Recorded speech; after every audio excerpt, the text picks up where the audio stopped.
reasonable yung kanyang paalam. So ngayon, sobrang reasonable at uunawain at bibigyan ng halaga kung bakit wala siya sa mga oras na ito. No? Masakit sa apostolado, senior citizen groups, sa taong 2024, tatlo kaagad ang nawala sa atin. No? Si Mrs. Cuervo, si Mrs. Ramos, tapos ngayon po si Kuya Alfredo Vitalburin. So, sana ho, bumaba pa ang buhay ng bawat isang senior sa atin.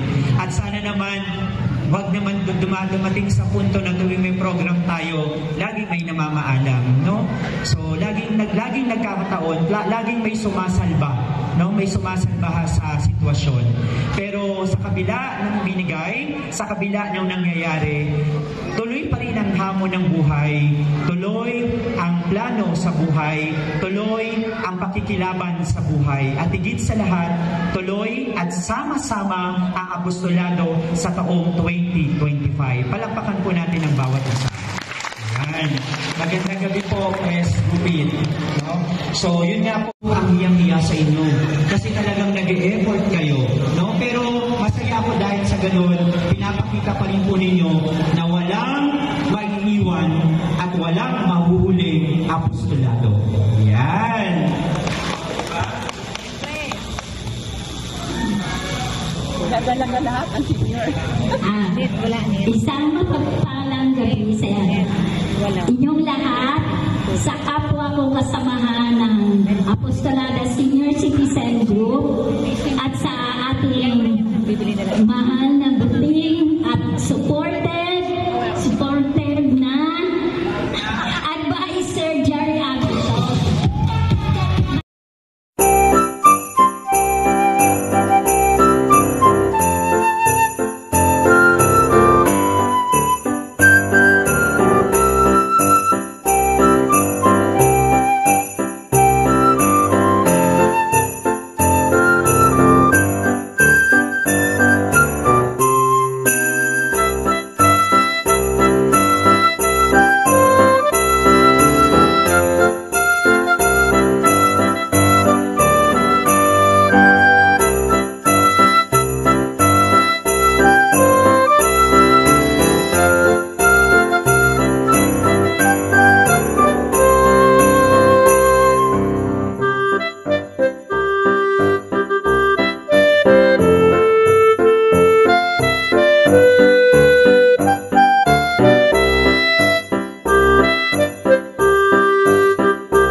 We wish you a Merry Christmas.